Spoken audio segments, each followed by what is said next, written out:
نحمده ونصلي ونسلم على رسوله الكريم اما بعد فاعوذ بالله من الشيطان الرجيم بسم الله الرحمن الرحيم ان الله وملائكته يصلون على النبي يا ايها الذين امنوا صلوا عليه وسلموا تسليما اللهم صل على سيدنا ونبينا مولانا محمد وعلى آل سيدنا ونبينا مولانا محمد وبارك وسلم صلاة وسلاما عليك يا رسول اللہ صلی اللہ علیہ وسلم۔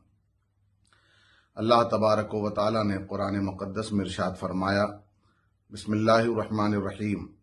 ما افاء اللہ علی رسولہ من اہل القرى فللہ وللرسول ولذی القربى والیتامى والمساکین وابن السبیل۔ یعنی یہ سورہ حشر کی آیہ کریمہ کا ایک حصہ ہے کہ وہ مال جو اللہ تبارک و تعالی اپنے رسول کو بغیر کسی جنگ کے یعنی تحفے کی شکل میں دے، ہدیے کی شکل میں عطا کرے، یعنی شہر والوں کی طرف سے، وادی والوں کی طرف سے، یعنی لوگوں کی جانب سے جو مال حضور کے پاس بطور تحفہ بطور نذرانہ آئے تو فللہ وللرسول ولذی القربى، تو اللہ تبارک و تعالی نے قرآن میں فرمایا کہ وہ اللہ اس کے رسول کے لیے ہے، یعنی اللہ کے لیے۔ اللہ تو زمین و آسمان کا مالک ہے، مگر یہاں سمجھانا یہ ہے کہ اس کی تقسیم کیسے ہوگی۔ تو فللہ وللرسول یعنی وہ حضور کی تحویل میں ایک حصہ آتا تھا، ولذی القربى پھر اس کے بعد حضور کے اعز و اقربا میں تقسیم کیا جاتا تھا، جس میں امہات المومنین بھی ہوتی تھی، حضور کی اولاد بھی ہوتی تھی، والیتامى یتیموں کو دیا جاتا تھا، مساکین مسکینوں کو دیا جاتا تھا، اور مسافر ضرورت مندوں کو دیا جاتا تھا، یعنی وہ مال جو حضور کے پاس بطور تحفہ آتا تھا۔ اور اسی طرح فرمایا وَاعْلَمُوا أَنَّمَا غَنِمْتُمْ وَاعْلَمُوا أَنَّمَا غَنِمْتُمْ مِنْ شَيْءٍ۔ اللہ تبارک و تعالی نے قرآن مقدس میں ارشاد فرمایا کہ وہ مال بھی جو غنیمت کی شکل میں آتا تھا فَأَنَّ لِلَّهِ خُمُسَهُ، پھر اس کے بھی 5 حصے کیے جائیں، جس طرح تقسیم اس مال کی ہوتی تھی جو حضور کے پاس آیا، اور حضور کے پاس آنے کے بعد اس کے 5 حصے کیے جاتے تھے۔ اسی طرح سے مال غنیمت اس کو کہتے ہیں کہ جب مسلمان جنگ کے لیے جاتے تھے اور میدان جنگ سے جو ان کے ہاتھ میں مال و اسباب آتا تھا اس کے مالک مسلمان ہوا کرتے تھے، پھر وہ حضور کے سامنے رکھ دیا جاتا تھا اور اس کے بعد اس کی تقسیم ہوتی تھی۔ تو اس کا قرآن نے ذکر کیا ہے کہ وَاعْلَمُوا أَنَّمَا غَنِمْتُم مِّن شَيْءٍ فَأَنَّ لِلَّهِ خُمُسَهُ، اس کے بھی 5 حصے کیے جاتے تھے، وَلِلرَّسُولِ یعنی 5 حصے کیے جائیں، وَلِلرَّسُولِ وَلِذِي الْقُرْبَى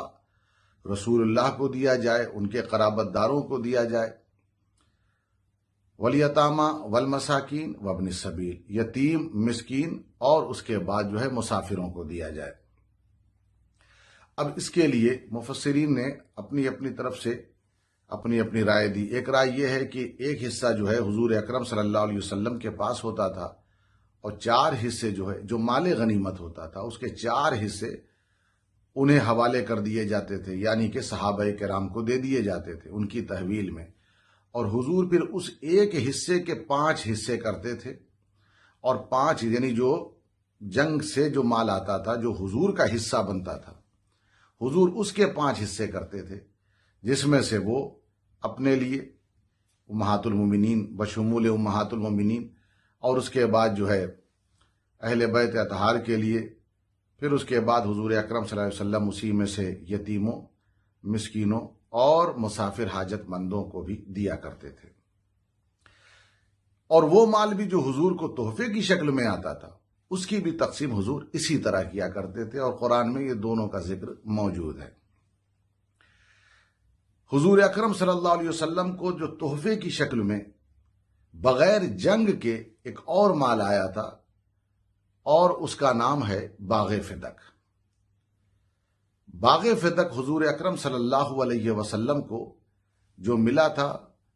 تو باغ فدق اسی طرح حضور کے پاس اور بھی مدینے کی اراضی تھی، اور بھی کچھ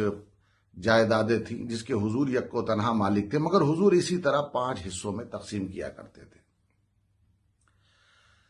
حضور اکرم صلی اللہ علیہ وسلم کے بعد جب حضرت صدیق اکبر رضی اللہ تعالیٰ عنہ خلافت پر فائز ہوئے تو حضرت سیدہ طیبہ طاہرہ فاطمہ زہرا سلام اللہ علیہا نے پیغام بھیجا ہو یا خود تشریف لے گئی ہوں، اور انہوں نے جا کر کے یہ مطالبہ کیا کہ وہ جو مال باغ فدق کا جو ہمارے ابا جان کی تحویل میں ہوتا تھا، اختیار میں ہوتا تھا، تو اس کی میراث مجھے ملنی چاہیے۔ یہ بات جو میں کہہ رہا ہوں اس کو محقق علی الاطلاق نے مدارج نبوت میں بیان فرمایا۔ ایسے تو حدیث کی کتابوں میں بھی ملے گا، ایسا نہیں یہ حدیث سے ہی یہ واقعہ ہے، لیکن میں جہاں سے بیان کر رہا ہوں میں وہ سورس میں نے کہا کہ آپ کے سامنے رکھ دوں کہ شیخ عبدالحق محدث دہلوی نے مدارج النبوت میں بھی اس کی ایک تفصیل بیان کی ہے۔ اور اس کے بعد حضرت صدیق اکبر رضی اللہ تعالیٰ عنہ سے حضرت سیدہ طیبہ طاہرہ فاطمہ زہرا نے کہا کہ وہ فدق کا جو باغ ہے وہ آپ مجھے دے دیجئے، اس لیے کہ وہ میرے باپ کی وراثت تھی، یعنی میرے والد کی میراث تھی۔ تو حضرت صدیق اکبر نے کہا وہ میں آپ کے حوالے نہیں کر سکتا۔ تو اس پر حضرت فاطمہ زہرا نے پھر ان سے پوچھا آپ کا مال کسے ملے گا، یعنی آپ کے بعد آپ کا مال جو آپ کی ملکیت ہوگی وہ کس کے حصے میں جائے گی؟ تو حضرت صدیق اکبر نے کہا وہ ہمارے بیٹوں کے، ہماری اولاد کے حصے میں جائے گی۔ تو حضرت سیدہ نے فرمایا تو آپ کا مال آپ کی اولاد کے حصے میں جائے گی، یعنی اولاد کو ملے گا آپ کا مال، اور جو میرے باپ کا مال ہے وہ میرے حصے میں کیوں نہیں آئے گا، وہ مجھے کیوں نہیں ملے گا؟ اس پر حضرت صدیق اکبر رضی اللہ تعالیٰ فرمایا کہ میں نے خود حضور اکرم صلی اللہ علیہ وسلم سے اس حدیث کو سنا ہے کہ ہم انبیاء کی جو جماعت ہوتے ہیں لا نرثو ولا نورثو، نہ ہم پر مال کی کوئی میراث جو ہے، نہ مال کی ہم تک آتی ہے، اور نہ ہمارا کوئی، یعنی نہ ہماری میراث مال کی میراث ہمارے بعد بھی تقسیم ہوتی ہے۔ ہم جو چھوڑتے ہیں ما ترکنا ہو صدقہ، ہم جو چھوڑ دیتے ہیں وہ صدقہ ہوتا ہے، یعنی وہ مسلمانوں کے لیے ہو جاتا ہے۔ اور جس طرح یعنی جو اپنے دور میں جس طرح یوں سمجھ لیجئے جو تقسیم ہوتی ہے وہ تقسیم جاری رہتی ہے۔ بہرحال حضرت صدیق اکبر رضی اللہ تعالیٰ عنہ نے پھر یہ بات جب کہی تو حضرت سیدہ واپس تشریف لائیں۔ حضرت صدیق اکبر رضی اللہ تعالیٰ عنہ نے یہ بات کہہ کے پھر یہ بھی ارشاد فرمایا۔ یہ بات مکمل اس طرح ہوتی ہے کہ حضرت صدیق اکبر فرماتے ہیں ہاں یہ مال بطور میراث تو میں سیدہ کو نہیں دے سکتا، لیکن جس طرح حضور اکرم صلی اللہ علیہ وسلم اس کی تقسیم فرماتے تھے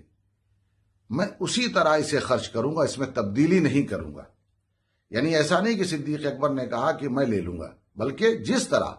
حضور کے زمانے میں اہل بیت اطہار کو ملتا تھا ویسے ہی ملے گا، امہات المومنین کو ملتا تھا ویسے ہی ملے گا، اور جس طرح سے یتیموں، مسکینوں کو اور ضرورت مندوں کو ملتا تھا اسی طرح سے انہیں بھی ملتا رہے گا۔ تقسیم وہی ہوگی۔ گویا یہ دیکھا جائے کہ دوسرے طریقے سے وہ مال حضرت صدیق اکبر نے سیدہ کے حوالے کر دیا، لیکن بطور میراث دینے سے اس لیے منع کر دیا کہ ان کے سامنے حضور کی یہ حدیث تھی لا نرثو ولا نورثو، کہ مال میں ہم انبیاء کسی کے وارث نہیں ہوتے اور مال میں ہم انبیاء کا کوئی وارث نہیں ہوتا، یہ واضح فرما دیا۔ لیکن مال اسی طرح تقسیم ہوگا جیسے حضور کے زمانے میں، تو اور اسی طرح ہوتا بھی رہا۔ جو اہل بیت کا حصہ حضور کے دور میں تھا وہ اہل بیت کو ملتا رہا۔ یاد رکھیے گا بطور میراث دینے سے جو انکار کیا حضرت صدیق اکبر نے، اس کا سبب جو علماء کرام نے، یہ بات بھی مدارج النبوت میں درج ہے، وہ یہ ہے کہ حضور اکرم صلی اللہ علیہ وسلم چونکہ حضور میراث، یاد رکھیے گا میراث ہوتی ہے مردہ کی، جو مر جاتا ہے اس کی میراث ہوتی ہے۔ صدیق اکبر نے بتایا ہمارا نبی زندہ ہے، اور میراث مردے کی تقسیم ہوتی ہے، زندوں کی جو ہے میراث وہ تقسیم نہیں ہوتی، بلکہ زندوں کا معاملہ ویسے ہی ہوتا ہے جیسے اپنا وہ معاملہ طے کر دیتے ہیں وہ اسی طرح چلتا رہتا ہے، چونکہ یہاں پر ایک حیات النبی کا عقیدہ بھی ملتا ہے، لہذا وہ لوگ جو حیات النبی کے عقیدے پر حملہ کرتے ہیں انہیں پتہ ہونا چاہیے کہ یہ تو صحابہ کرام میں امام الصحابہ صدیق اکبر کا بھی عقیدہ یہی تھا کہ ہمارا نبی زندہ ہے۔ تو اس بنیاد پر یہ سبب ہے، یعنی میراث کی شکل میں دینے سے جو انکار کیا، اس کو بھی شیخ محقق لکھتے ہیں کہ وہ سبب حیات ہے، یعنی کہ یہ سبب، یہ ریزن جو بنتا ہے وہ یہ ہے کہ ہمارا نبی زندہ ہے اور زندہ کی جو ہے میراث تقسیم نہیں کی جاتی۔ تو جس طرح حضور اکرم صلی اللہ علیہ وسلم نے تقسیم کر دیا تھا ویسے ہی وہ تقسیم جاری رہی اور یہ سلسلہ چلتا رہا، یعنی کہ جو اہل بیت کو حضور کے زمانے میں ملتا تھا وہ ملتا رہا۔ یہاں امہات المومنین نے بھی اس مال کا جو مطالبہ کیا تو حضرت صدیق اکبر نے انہیں بھی نہیں دیا، بس جس طرح حضور کے زمانے میں ملتا تھا اسی طرح انہیں بھی ملتا رہا۔ یہاں دیکھیے حضرت سیدہ طیبہ طاہرہ فاطمہ زہرا سلام اللہ علیہا نے کیا سمجھ کر مطالبہ کیا تھا؟ اپنا مال سمجھ کر مطالبہ کیا۔ اور ذرا غور کیجئے کہ جب اپنا مال سمجھ کر مطالبہ کرنا یہ خطا ہوگی، اس کو یہ کہا جائے گا کہ سیدہ خطا پر تھی؟ معاذ اللہ، صد بار معاذ اللہ۔ آپ مجھے بتائیے کہ ایک بار ایسا نہیں ہوا؟ یہ مشہور واقعہ ہے، مشہور زمانہ یہ واقعہ ہے کہ حضرت سیدہ حضور اکرم صلی اللہ علیہ وسلم کے پاس ایک بار گئیں اور حضرت علی کے کہنے پر گئیں، کیونکہ آپ چکی جب پیستی تھی تو آپ کے ہاتھ میں چھالے پڑ جاتے تھے۔ تو حضرت علی نے فرمایا کہ سیدہ ایک بار جا کے اپنے ابا جان یعنی حضور اکرم صلی اللہ علیہ وسلم سے یہ کہیے کہ جب کوئی خادمہ آئے تو ایک خادمہ آپ کو عطا کر دیں تاکہ کوئی کام کرنے والی گھر میں آ جائے۔ حضرت سیدہ بھی تو اس کے لیے حضور کے پاس گئی۔ حضور نے فرمایا کہ اس سے بہتر چیز میں تمہیں دے دیتا ہوں اے فاطمہ، وہ کیا ہے کہ 33 بار سبحان اللہ، 33 بار الحمدللہ، 34 بار اللہ اکبر پڑھا کرو۔ یعنی حضور نے خادمہ دینے کے بجائے تسبیح فاطمی کے نام سے جو آج تک مشہور ہے وہ حضور نے حضرت سیدہ کو عطا فرمایا، کیونکہ اس کے پڑھنے سے تمہیں تھکاوٹ نہیں ہوگی۔ اب آپ مجھے بتائیے کہ حضرت سیدہ اس وقت جب خادمہ کے مطالبہ کے لیے گئی تھی تو یہ کہا جائے گا معاذ اللہ وہ خطا پر تھی؟ کم سے کم تھوڑا احتیاط کرنا چاہیے کہ آپ کہہ کس کے لیے رہے ہیں، تو کم سے کم یہ سوچنا چاہیے کہ کس شخصیت کے تعلق سے آپ لفظ خطا کا استعمال کر رہے ہیں، لہذا احتیاط کرنا چاہیے۔ حضرت سیدہ کا جو مقام ہے وہ کسی سے پوشیدہ نہیں ہے، جو حدیث پڑھنے والے، جو اسلام کو پڑھنے والے وہ جانتے ہیں کہ سیدہ کا مقام کیا ہے۔ مقام میں آپ کو سمجھاتا ہوں۔ حضرت صدیق اکبر نے یہ بات تو بیان کر دی، بیان کرنے کے بعد حضرت صدیق اکبر رضی اللہ تعالیٰ عنہ اس کے بعد یہ بات بھی مدارج النبوت میں ہے، میں نے اسی لیے کتاب کا نام پہلے ہی تذکرہ کر دیا کہ مدارج النبوت میں حضرت صدیق اکبر امام اوزاعی کے حوالے سے یہ بات لکھتے ہیں کہ تپتی ہوئی دھوپ میں جب ان کو محسوس ہوا صدیق اکبر کو کہ غالباً سیدہ کو یہ بات ناگوار گزری یا محسوس کیا، تو تپتی ہوئی دھوپ میں سیدہ کے دروازے کے باہر کھڑے ہو کر کے آپ نے کہا کہ آپ مجھ سے راضی ہو جائیں، آپ کو کوئی بات ناگوار گزری ہے، میں مجبور ہوں، حضور کا حکم ہے، حضور کی حدیث میرے سامنے، جس کو انہوں نے سمجھا وہ بیان کیا۔ اور ذرا غور کیجئے، پھر اس کے بعد انہوں نے کہا کہ آپ مجھ سے راضی ہو جائیں، اور اس کے لیے حضرت علی سفارشی بنے اور سیدہ صدیق اکبر سے راضی ہو گئی۔ اب آپ مجھے بتائیے اگر یہ خطا پر ہوتی حضرت سیدہ، معاذ اللہ، صد بار معاذ اللہ، یہ بات زبان سے نکالتے ہوئے بھی یقین جانیے کہ شرم محسوس ہو رہی ہے اور انتہائی افسوس بھی ہو رہا ہے کہ آج یہ باتیں اہل سنت والجماعت میں ہو کہ جہاں پر تو ہر ایک امام جو گزرا ہے وہ عاشق رسول ہوتا، عشق رسول کی بنیاد پر ہی تو اسے منصب ملتا تھا، اہل بیت کی محبت میں وہ ڈوبے رہتے تھے، اسی بنیاد پر اللہ تعالیٰ انہیں منصب عطا فرماتا تھا۔ آپ ذرا غور کیجئے کہ اب صدیق اکبر اگر معاذ اللہ ان کو یہ سمجھ رہے تھے کہ یہ خطا پر ہیں اور پھر بھی جا کر کے یہ صرف اس بنیاد پہ کہ ممکن ہے کہ ان کو ناگوار گزرا ہو، اس بنیاد یا خبر ملی ہو، اس کی بنیاد پر جا کر معذرت طلب کرتے ہوئے انہیں راضی کر رہے ہیں، اور صدیقہ راضی بھی ہو گئی۔ تو اب ذرا سوچنے والی بات ہے کہ جن کے سامنے یہ معاملہ ہوا تھا حضرت صدیق اکبر سے لے کر کسی صحابی رسول نے اس وقت تو یہ نہ سمجھا کہ حضرت سیدہ خطا پر تھی، تو آج کیسے سمجھ لیا جائے اور کہنے والے کی بات کیسے مان لیا جائے؟ میں ایسے قول پر اپنی طرف سے ایسا کہنے والے کو میں غلط سمجھتا ہوں، اور اپنی طرف سے میں توبہ کا مطالبہ بھی کرتا ہوں، اور اللہ تبارک و تعالی کی بارگاہ میں دعا ہوں کہ اللہ تعالی ہر ایک کو ہدایت عطا فرمائے اور ہر ایک کو سچے راستے پر چلنے کی توفیق عطا فرمائے، اور ہمیں رسول اور آل رسول کا صحیح عشق عطا فرمائے، سچی محبت عطا فرمائے۔ وآخر دعوانا ان الحمد للہ رب العالمین۔